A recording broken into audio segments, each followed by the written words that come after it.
好，接下来看是国际部分哦。我们来看呢是现在这个在去年的时候7月份，当时不是发生了日本的船舰那闯入中国领海吗？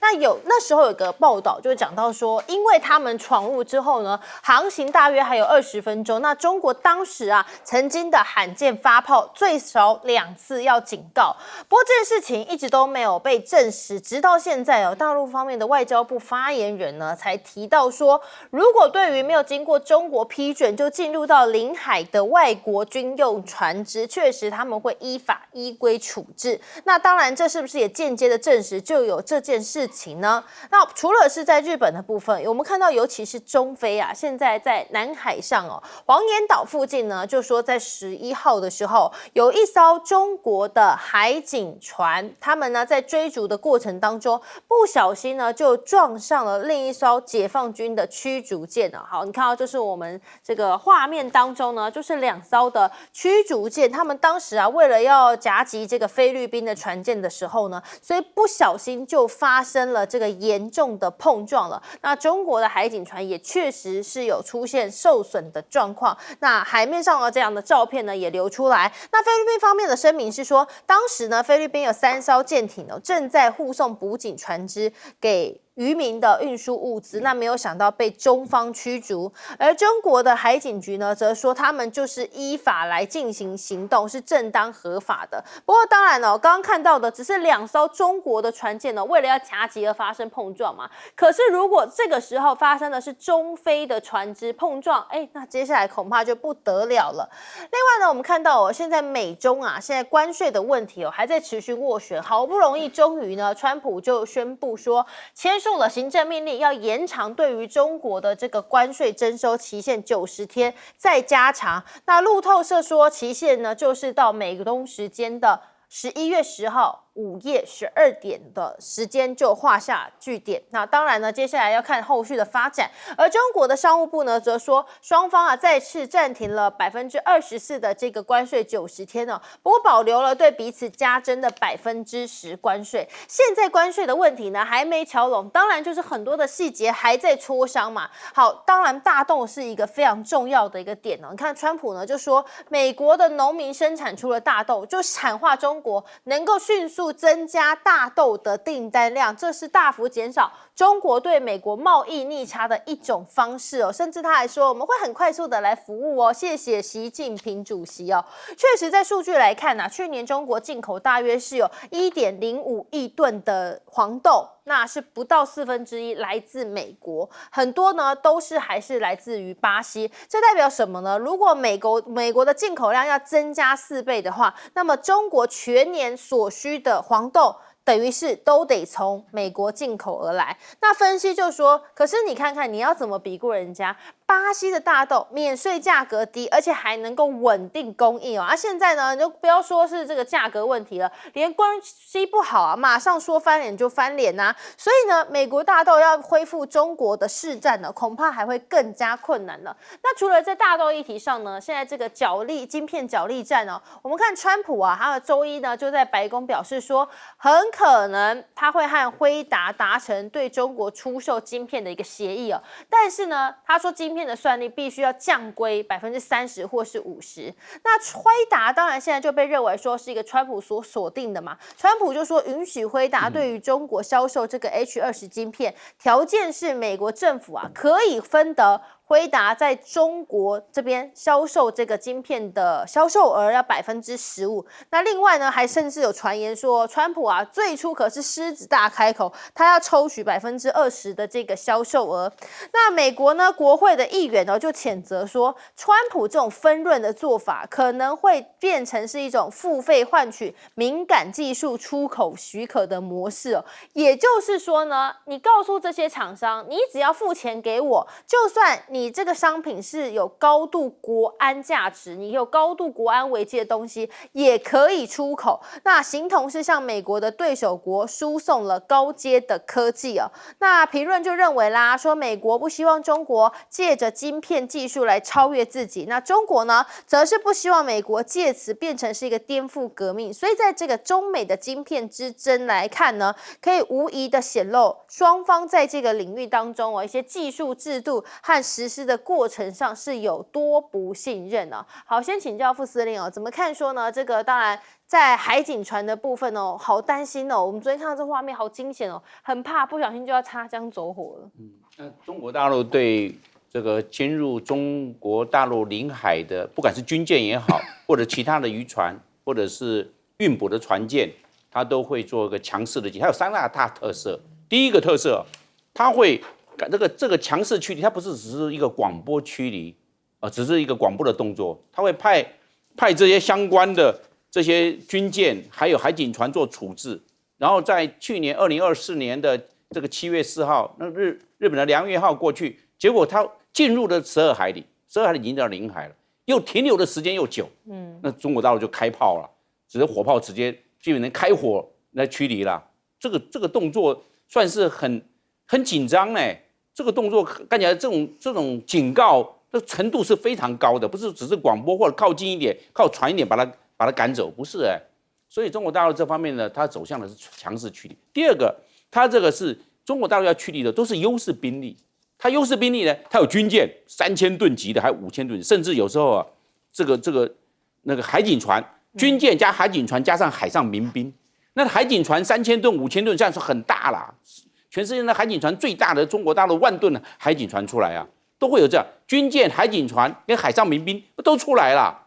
都彼此互相搭配，那这样的话，是不是一个在军舰的数量上、海警船的数量上就已经形成优势了？尤其是在这个我们所讲的这个黄岩岛也好，还有这个仁爱礁或者是仙滨礁，中国大陆这才是这样。那甚至有的时候在钓鱼台在钓鱼台的这个列屿，因为中国大陆保持2艘军舰，有时候海警船也过去，那这样子做搭配，所以它现在已经由弱势驱离走向强势驱离，而且是3个海上民兵结合海警船来配合军舰来做搭配。第3个特色它都是海空一体，不是只是说海警船或者军舰去做驱离，它上面有那个无人机无人机在什么做侦查，到底对方有几艘军舰，有几艘这个军舰的航向航速大不大，航速快不快，吨位多少，那个舷号都看出来了，马上一查资料，这个是大概吨位是多少，这就1000吨级的菲律宾的这个军舰或者补给船，马上就出来了。所以就变成由平面的这个驱离变成立体的监控。所以中国大陆在这一方面，它都有做调整。然后在这一方面呢，就变成中国大陆形成优势了。因为其他像菲律宾都是只有平面而已，菲律宾的这个偶尔派的是那种小型的这个我们讲的运输机呢，那个人员运输机只能坐6个人的，在那边做监察，然后载着什么？上面载的是国际的记者在那边拍照，是做这个，而不是说一种监控驱离，而是一种这拍照这边收证而已。那中国大陆已经从平面驱离走向立体驱离了。那这方面来看的话，它这方面运作已经很娴熟了。那对钓鱼台也好，对南海这些岛屿的这些争端，中国大陆是采取的比较主动性、积极性的作为。但是在关税的争端上呢，赖老师，关税这个部分很明显的，其实美国打不下去了因为美国第一次跟中国大陆爆发的这个关税战是在4月2号，那双方之间一直叠加关税，后来一直到闹出笑话的285后来川普觉得自己很像小丑因为大家都在笑285有什么意义呢？后来他自己又降回到145然后双方说好了，那这样的我们来休兵吧，那就到日内瓦谈判了，所以双方就休兵了。结果到了上个月7月份的时候，因为休兵90天嘛，那应该是到8月12号又到期了，怎么办？美国又说那这样好了，我们再来谈一次，所以谈的第3次的时候，就是在斯德哥尔摩，那就是再往后延90天。川普就认为说他可以玩这个小把戏然后他就说你不能够向俄罗斯买原油，你如果买原油的话，我要对你实施2级制裁。中国大陆当天就回应了，说你试看看嘛，这是我的主权，你制裁我，我就制裁你，那就又双方贸易战又要打起来。结果我们看到这招没用啊，然后接着又说，那你要买我黄豆、大豆，买4倍，那大陆也不回应，那时间越来越紧迫了，那已经快到截止日了，怎么办？双方又要开始恢复这个125的这个贸易战，又要开始了吗？结果就在这个到期的前几个小时，川普签署了发布命令，好，双方的这个关税战再延长90天。其实这个代表什么？川普打不下去了嘛，所以现在等于是延了6个月了，那为什么还要再延？就是给自己再创造一些看能不能再谈判的一个条件。另外一个部分里面就是，如果根据克鲁曼他们的预估啊，就是美国因为它的对等关税已经从8月8号全面性开始课了，所以世界各国的这些货物进入美国都要开始课关税了。那有很多的货品都已经陆陆续续要进美国了，一旦都进美国以后开始付这个关税，我们都知道关税一定是进口商付的。进口商如果付不下去的话，他会跟出口商要求，就是说是不是你也贴一点。出口商如果没办法贴的话，那通常他就会转嫁给消费者上面。那普遍性如果都上来了以后，美国的经济就会出现这个停滞性的通货膨胀哦。这个就是克鲁曼的预测中最危险的情况。那我问你，如果说在经过，因为克鲁曼预估到了大概8个月到1年了以后，这个情况就出现了，然后美国会出现这个整个经济衰退，然后进口减少，出口也会减少，双都减少的情形下，那这个会对美国酿出经济危机。那如果对川普来说，他该怎么办？他当然最好的方式就是民间的这些消费品不要让它涨价。那民间的消费品能够满足美国的，其实就是大陆，因为大陆的产品啊，从你厨房到卧室到浴室到客厅，你几乎所有的这些产品几乎都从大陆进口。那所以如果说一旦开始出现通货膨胀的情况，它最好的方式就是赶快跟中国达成协议。我判断了，说不定这个川普跟这个大陆的关税反而会是全世界最低的，我在怀疑啊。另外一个，大陆已经明说了啊，政府也好，央视也好，已经明说了，不要买 H20，因为他说 H20不安全、不环保、不先进，不要买 H20。那当然，这个是一种通知，其实也是一种警告。也就是说，你买 H20的大陆的企业，如果一旦最终 H20证明有后门的话，你造成的客户的伤害，你要负完全的法律责任。我觉得这个已经是非常的明确了。对，这个分润的协议，我看起来这不是他都能够接受。来，那个洪庭哥，就川普最近在做的事情，实在是让大家觉得匪夷所思哦。就是说，我们的关税，它的目的到底？川普想要达成些什么？国安也可以拿来标价。现在看来，除了赚钱以外，看不出有其他的这个部分。因为一开始大家认为说他想要解决美债的危机，可是后来发现好像也没办法。你后来，而且特别是你整个大而美把整个富人的税省掉以后，你赚到的钱其实远低于你省掉富人的这个税的钱啊。所以大家都认为说，在整个大美丽法案之后。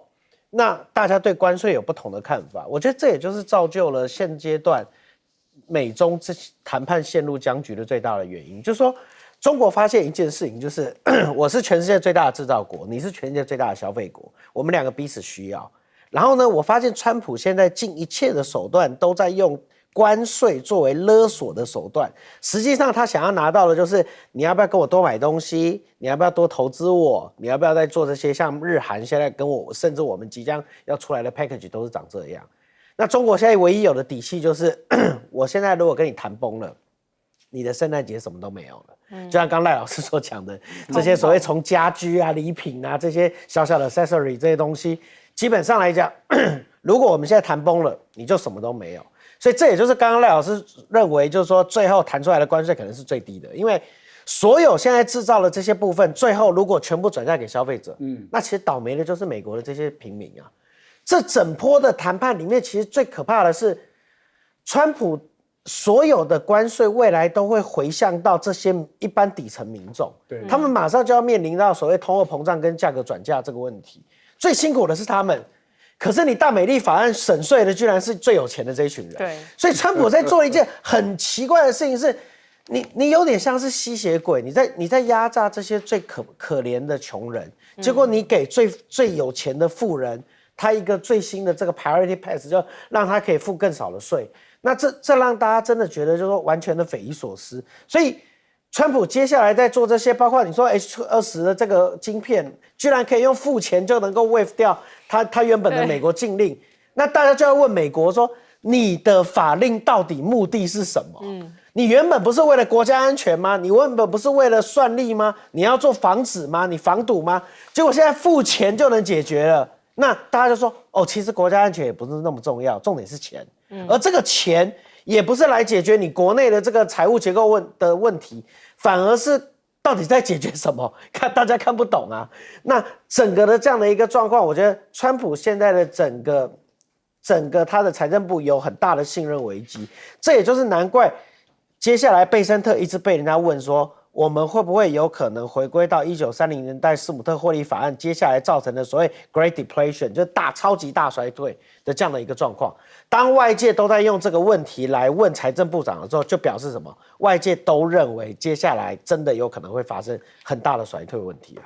还没到衰退问题，现在美国已经呢这个内部发生危机。来看呢是在华盛顿特区失控了，那川普呢就赶快宣布说现在进入到了紧急状态了。我们先带你来听一下。Today we're formally declaring a public safety emergency. This is an emergency. This is a tragic emergency. This is Liberation Day in D.C. and we're going to take our capital back. We're taking it back.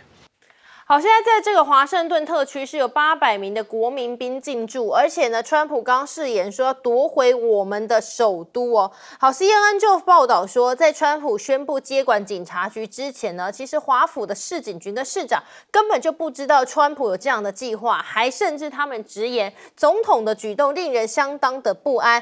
美国的国防部长呢，则是说华盛顿特区的国民兵不会进行流氓式的执法，但是士兵呢有权可以暂时拘留人员，所以现在整个白宫是要军管华盛顿特区华府了吗？那专家也点出问题他说这是美国总统首次动用地方自治法的这个权利所以就认为说这代表什么？警队被联邦化之后，那警察局长还是部门的主管吗？现在呢，川普政府已经派遣了有130多名的 FBI 探员，说要跟华府警察一起进行巡逻。那有2个人呢，就悄悄的透露说 ，FBI 的探员其实通常是没有接受过社区警务的训练的，所以呢，他们的致命武力的这个使用政策和地方警察不同。简单来讲，就是说在执法上呢，可能会在街头引爆一些更大的冲突了。那也被质疑说，川普现在是不是有扩权的问题因为我们看到在这个民意上其实也不太支持，所以华府呢有很多的民众他们是上街抗议川普，说用维安当作借口来夺权好，你看到画面上呢，就是有非常多的民众，他们是高举着布条或者是旗子那出来呢高声抗议川普派军队到这个华盛顿特区，而且呢认为说你这是不是把这边已经军事化了？那这也不是总统的权利另外还有一个原因是，有些人认为这现况根本就不符，因为呢根据资料当中显示说，在暴力犯罪其实比起去年的同期呢是有下降了26%，甚至还是6年来的新低。那既然华府的治安都已经被改善了，那你川普为什么这时候还要出手呢？很多的川普第一任期的官员就透露说，川普过去很多次就想要动用军队来处理国内事务了，只是被幕僚劝阻为什么呢？因为他们认为说这可能会涉及到这个让情势升温甚至是被指控带有法西斯的色彩。那洛杉矶的这位市长呢就直言说，川普现在把地方执法部门变成联邦化，这个举动呢是让人非常不安，而且也超越了总统应该要有的权利。那更是川普呢就点名了，说你看纽约啊、芝加哥跟洛杉矶这些地方啊，哇，都刚好哦是民主党所执政的城市。那他接下来呢也会再用这样的方法在这里打击犯罪。好，这是我们讲到美国在内部的问题了。那外头呢，现在这个双普会就在倒数的阶段了。那川普呢就在记者会上谈到说，这是一场试探性的会面，因为他可能在前2分钟就可以知道了有没有再进展的可能。而且呢，他也提到说，可能会发生一些领土交换的发生啦，但是呢，对乌克兰绝对是有好处的。那关键就是人家乌克兰想要吗？好，泽连斯基呢看起来立场哦是有似乎也转趋比较软一点了，因为呢他就说乌克兰可能会同意停火，也放弃部分的这个已经由俄罗斯所控制的领土哦，作为欧洲支持和平计划的一部分。那更点出说，泽连斯基还暗示，这个俄罗斯呢将会实质掌控他们目前占领的，包含像是卢甘斯克、顿内茨克啊、扎波罗热、赫尔松以及克里米亚地区。但是川普会有即将登场之前呢，看起来欧洲的官员不信任感非常的重哦，因为呢欧洲领袖啊，他们要13号就先跟川普进行视讯会议，重申欧洲的红线，就是要避免说欧洲跟乌克兰最后被迫得接受这个不利于他们的停火协议哦。好，赖老师怎么看呢？说当然现在川普不断的被质疑，他这个行为就是在扩权，甚至好多民众都走上街头了。川普宣布紧急状况已经次数太多了哈，从他上来到现在才6个多月，他已经宣布了好几次，例如说这个洛杉矶他也宣布，然后也动用海军陆战队，对于这些非法移民，他也使用国民警卫队、使用陆战队来去进行扫荡进行镇压等等的这些动作。现在对于这个华府，因为您刚刚讲的没有错，华府是这5、6年来它的犯罪率最低的时候，现在那也就是说，如果比去年来讲，它的犯罪率下降了7.1%，所以它并不是恶化，它是改善了。那改善了，怎么会你突然间又宣布说是紧急状态呢？只不过是因为有人在这些雕像上面喷涂鸦，你就马上就这样做宣布。这个部分里面其实是引起很多的争议。更重要的地方在哪里？似乎他在架空地方政府。对，例如说，他当初对于加州，他也等于是架空了州长，因为加州的州长说我不同意哦。如果你真的要宣布这个动用国民警卫队，那是我的权利因为按照宪法规定是我州长提出来，然后是我来指挥，结果不准。所以现在的情况是，华盛顿市的市长也说，这个国民警卫队不归他们能够指挥的，因为这个是总统，然后派 FBI 来指挥。那问题就在那他地方的警察局干什么？被架空了，这个是不好的，这个叫做军管时代。我觉得这个情况，如果特朗普越用越得意，或是越用越食髓知味的话，他就会到处的说，现在又紧急状况，又要宣布戒严，现在又紧急状况，要动用国民警卫队，要动用现役的海军陆战队的队员。我觉得这个目前来看的话，像前段时间 CDC， 就是你记不记得，就是那个移民局在前段时间还发生这个有人拿枪手扫射 CDC， 在昨天打了200多枚弹，这代表这种爆发、这种冲突、这种执法的产生的后遗症是会越来越浮现我觉得，川普如果再这样一直把地方架空，对他也不是好事，对于地方的这个中央跟地方州的分权也不会是好事，他把整个宪政体制又开始在破坏了。那另外，川普跟这个普丁的会谈其实很多人就说还没有谈已经输了，为什么？普丁是正式的进入了美国的国境了，那普丁就可以到任何一个国家去请问一下，他可以到了美国 APEC 的会议，他可不可以参加韩国？G20 他可不可以参加？他都可以参加了，那谁能够说他不能参加呢？所以匈牙利或者斯洛伐克邀请普丁去欧洲来访问的时候，你欧盟还可以表达意见吗？他说美国都可以进了，我为什么不能进？我个人觉得这个是一件大事，但是很明显的川普已经输了嘛。对，这个我们持续为大家来关注，休息一下马上回来。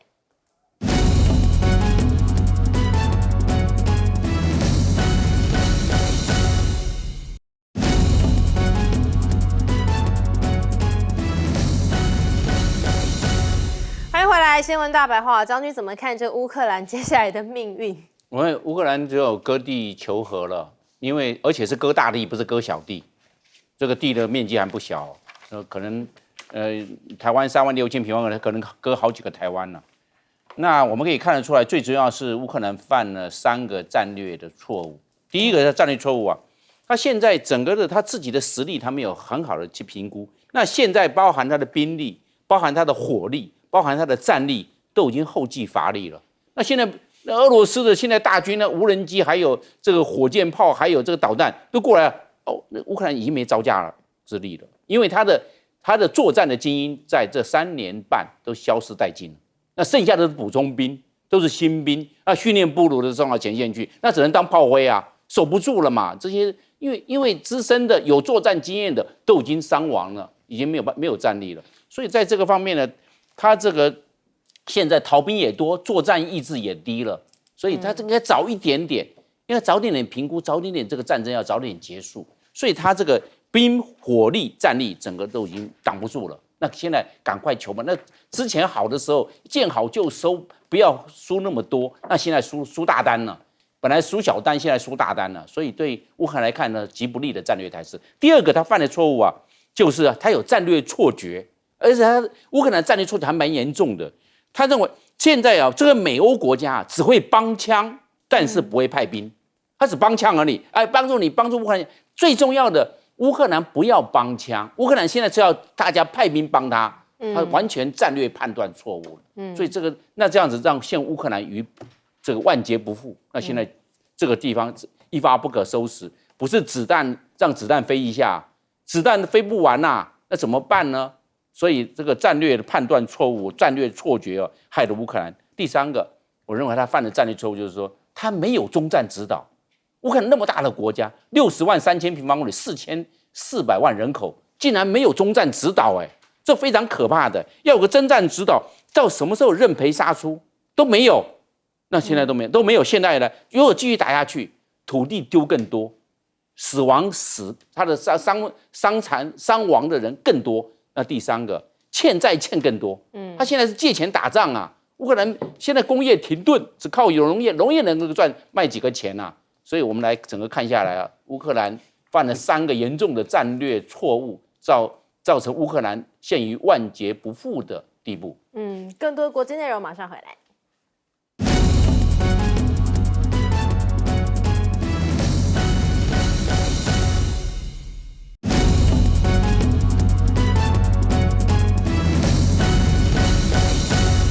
欢迎回来，新闻大白话。洪庭哥怎么看川普的扩权又惹意了？我觉得川普实在太有趣了。我最近跟很多美国智库的朋友在聊天，那我都跟他们讲说，我实在看不懂川普的关税在做什么。然后呢，他们就会跟我讲说，他们也看不懂赖清德到底要干嘛。对，那最后的结论其实很好玩，我印象很深。有一个朋友劝我，他说，其实你们对川普真的不要太 overthinking， 就不要想太多。你觉得一个80岁的老人，他在想很多细节的时候，他会有这么多对细节的这些算计吗？他说他就不是一个 detail guy。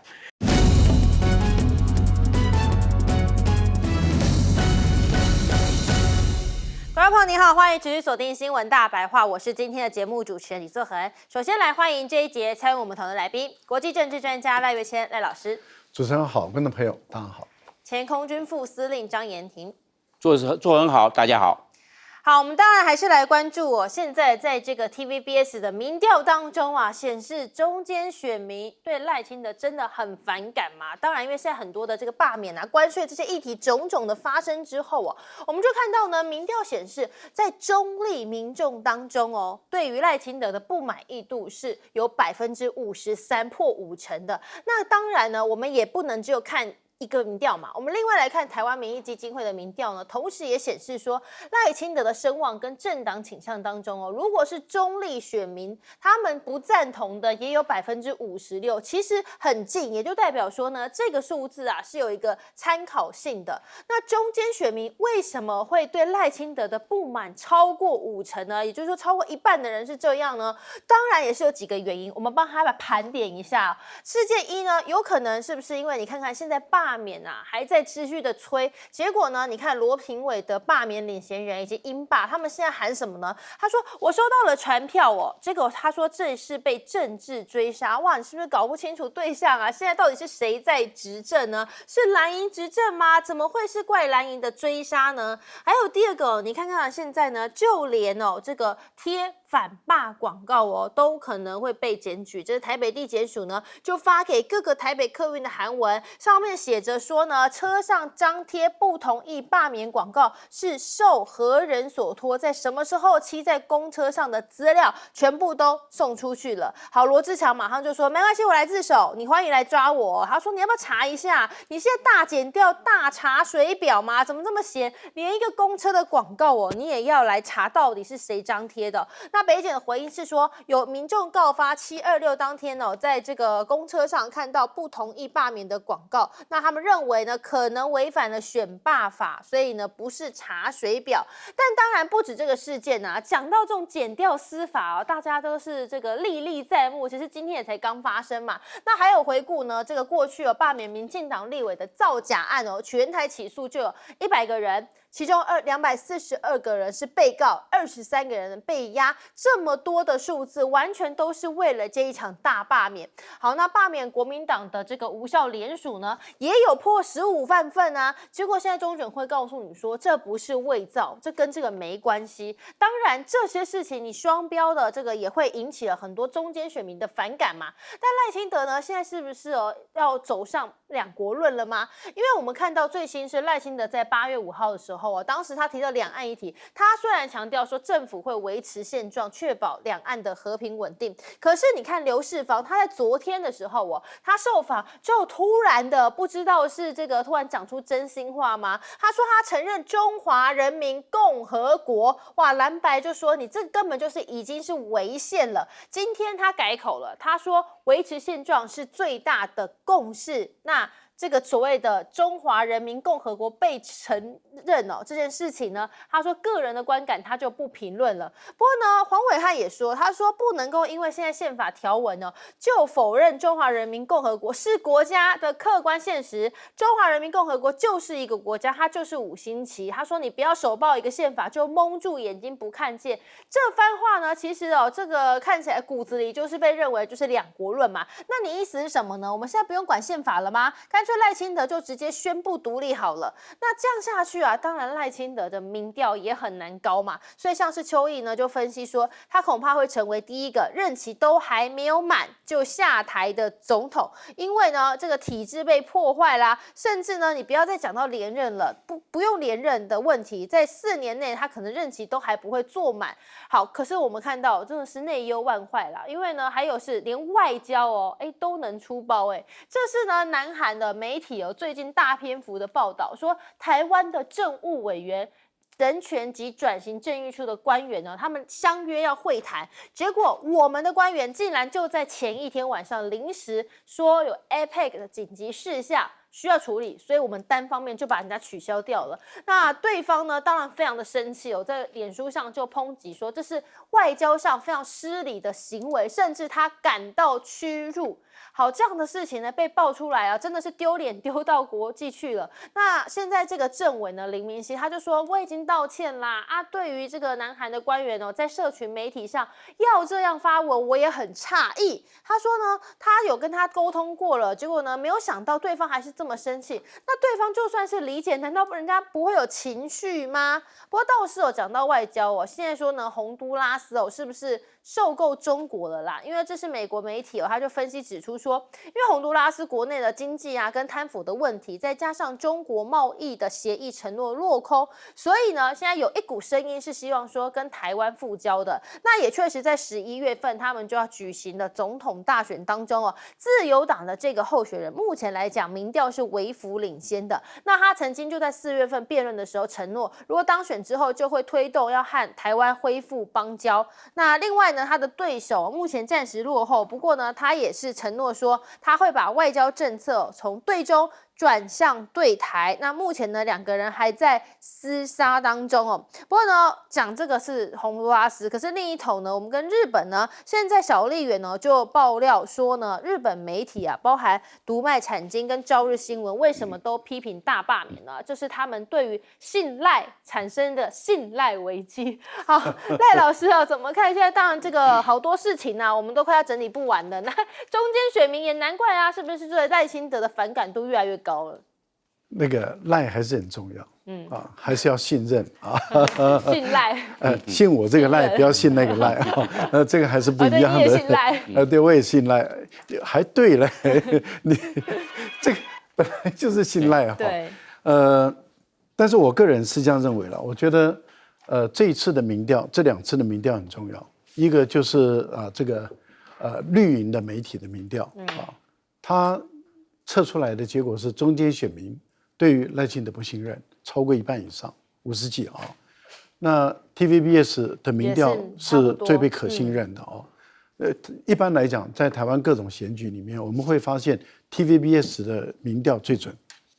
他也是发现，就是中间选民超过1半以上，对赖清德不满意，支持的都很少，都不到3成了，都1成多2成左右。现在蓝绿的阵营基本上来讲是势均力敌了嘛，因为绿营的现在越来越弱，蓝营的一直在往上增长，所以现在势均力敌。那谁来决定谁赢得这个中间选民？中间选民以年轻为多一点，但是各个阶层、各个性别都有分布，但是中间选民很重要。现在中间选民普遍对赖清德不信任，对民进党不喜欢。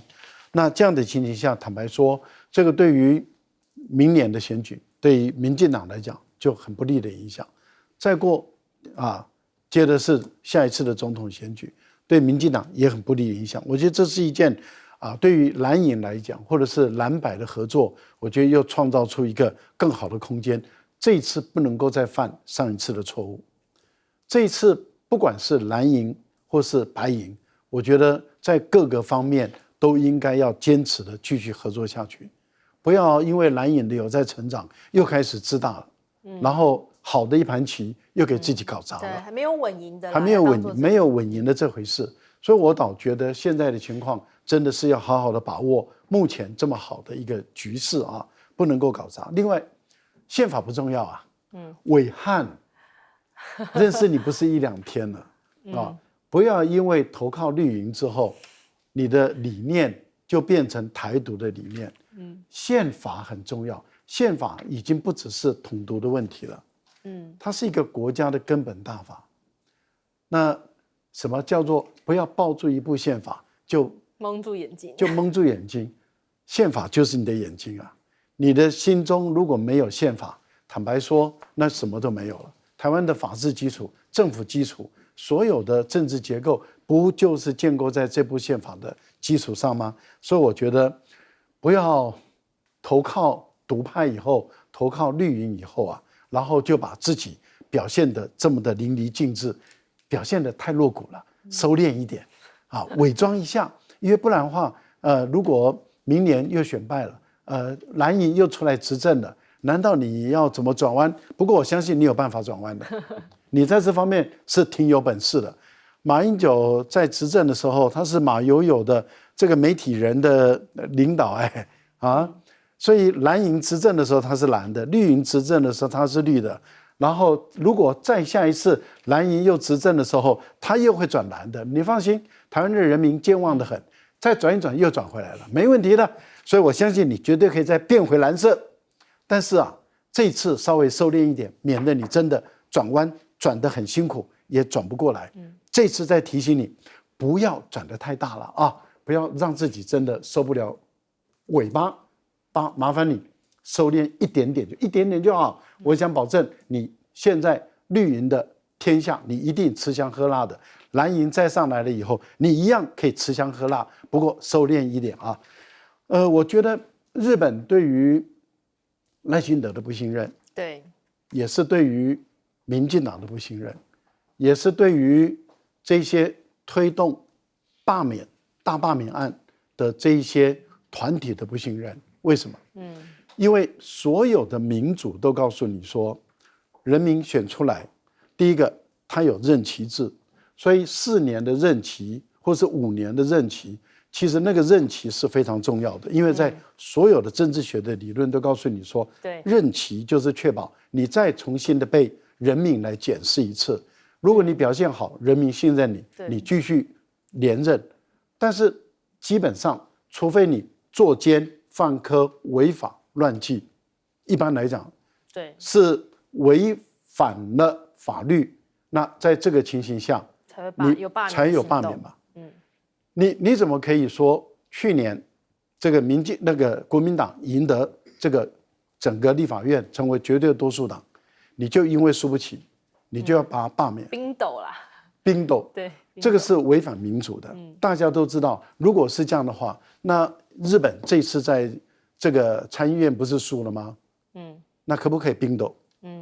自民党冰斗啊，冰斗再来啊，反正就是冰斗一次，罢免完输了再冰斗，再输啊，再冰啊。美国不也一样可以这样玩吗？全世界都可以这样玩，没有一个国家这样玩，只有台湾这样玩。那你想想看，在日本人的这些媒体人或者是学者的眼中来讲，你是反民主，已经反到底了，跟你的政党的名称是背道而驰。对，因为现在其实后来还有人喊说，那这样我也可以来提出罢免赖清德啊。那当然，这个现在也有分析认为，是不是赖清德恐怕这个任期都做不满了？来，宏庭哥。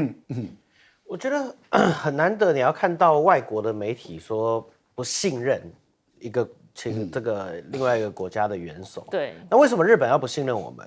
其实最大的原因就是日本担心他被我们拖累了。所以他认为最重要的一件事情就是赖清德现在就像是一个 loose cannon 一样，就是一个自走炮，然后他随时都有可能造成区域的危险。所以这里面最大的关键很简单，维持现状是大家最大的公约数。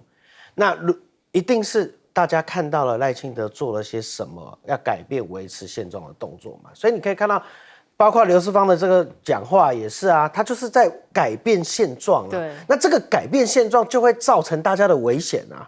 那就很像我们民众一样啊，大家的日子过得好好的，大罢免突然来了，仇恨这么多，民众告诉你说，我不要这样子的台湾，我不要这样子的中华民国，我希望回到以前这个团结平和的这样的一个国家。大罢免也是一样的这样的一个状况，所以我觉得赖清德他真的要仔细的去思考，就是说你现在整个民调掉下来最大的问题其实很简单，就是你走的太多了，你做了太多大家不要你做的事情，那不要你做的事情你就回过来嘛。所以我觉得这个政府现在失灵到让我觉得真的很恐怖一件事，就是你看我们刚才在讲，大家第一个讲这个不同意罢免方是防守方，你怎么会去检讨防守方的文宣呢？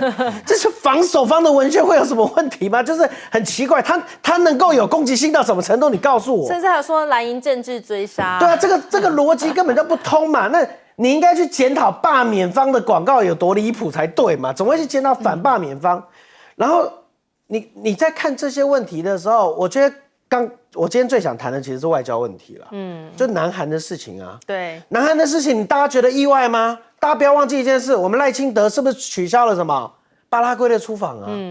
你因为没有办法过境美国，所以你取消了巴拉圭的出访，那就跟你现在因为要开 APEC 的会议，所以另外一个更不重要的会议你就取消掉了。哪一个比较严重？我觉得巴拉圭这比较严重，这是我们的邦交国，你不能过境美国，然后你就取消了我们原本要去邦交国。而且巴拉圭总统已经有公布，对啊，总统都已经讲了说要去啦。那这样子其实才是外交危机吧？所以你这叫上梁不正下梁歪。我更要紧张的一件事，其实是今年是 APEC 的主办国是韩国，所以到底是什么样的重要会议要让你临时取消其他的会议？那这个你是不是也应该要跟国民交代清楚？是不是因为 APEC 出了些什么事？因为大部分的学者专家都认为，就是说最有可能，如果真的最有可能平和两边在没有所谓前提下的见面，那习近平跟川普最有可能在哪里？在 APEC 见面。因为明年中国大陆是 APEC 的主办国，所以他今年应该一定会去南韩。那川普也会去南韩，所以最有可能见面的这个时间点是这个。对，那当这样的事件发生的时候，我们又出现了所谓 APEC 有紧急事态，紧急到要去取消一个跟这个韩国的原本的这样的一个高阶官员的会面。那就表示其实是有危机的啊。所以整个这样讲，我就说，整个赖清德政府他要思考一件事，就是你的螺丝不只松了就算了，你好像一台零件有问题的车子，大家都知道零件有状况了，然后你还在飙车，你还在越界，你还试图的去改变现状。那这个对这个国家来讲，就是最危险的事情对，当然这个就说这内外好像都被夹击的感觉嘞，副司令。赖清德的民调，他这个跌落谷底，一泻千里，因为他犯了3个重大的战略错误。第一个，他就是激化社会的对立，撕裂了国家，撕裂了社会的和谐，搞大罢免就是这样，甚至还有那个家庭失和的，他女儿打爸爸，然后还把他PO上网，结果他的这个父亲讲了。他一辈子痛恨民进党，搞得大罢没有意义嘛，大罢免大失败嘛，为什么要去激化这个对？这是错的，错的事情不要再去做，不能一错再错，步步错，一直错下去。823也要赶快把它取消了，不要再搞了，把这些钱省下来去救灾不是很好？这几十亿省下来嘛，这大罢免的钱直接省下来拿去救灾，那个南部的这个民众也过好一点，有这些经费给他们。那么搞一意孤行，就搞到这个社会的对立激化。你这战略错误嘛，不要错的事情不要再去做，不要再是这个一直错一路错下去。那么整个的中间的选民马上通通都在那边都站在那个赖清德的对立面去了。这个总统要总统的高度。第二个战略错误就是操弄司法、操弄媒体。搞这个罢免哦。蓝的提案是0，为什么？都被抓了，都被押人取供去了。结果呢，这个绿的呢，15万的这个联署不及格。对，这31个罢免案都有死亡联署，都有伪造文书，他就办蓝不办绿，那都有死亡联，31案都有死亡，死亡的人不会签名嘛？那这签名怎么来的？这31案都有死亡联署，对不对？在包含那个。台中选出来的区域立委江启臣45个这个死亡联署啊，你这个死亡联怎么来的？为什么不办？为什么不抓？就是这个样子。你办蓝不办绿，你这个整个就不对。还有一个我们讲到的这个操弄媒体，媒体是来监督政府，是第4权。结果现在这个赖清德把媒体操弄监督人民，然后监督人民，人民有没有权利，有没有位置，通通没有。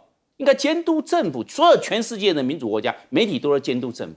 那这个赖清德操弄这些媒体来监督人民，监督在野党，哪有这种事情？第3个，我认为就是他的政治用词屡屡失当，罢免时讲啊，什么这其余人什么杂质，就把年轻人就教坏。结果年轻人讲我杂质，我骄傲，怎么可以这样子呢？你总统怎么可以讲人家骂人家杂质呢？年轻人觉得价值都错乱了，变成说他杂质他骄傲，变成这个样了。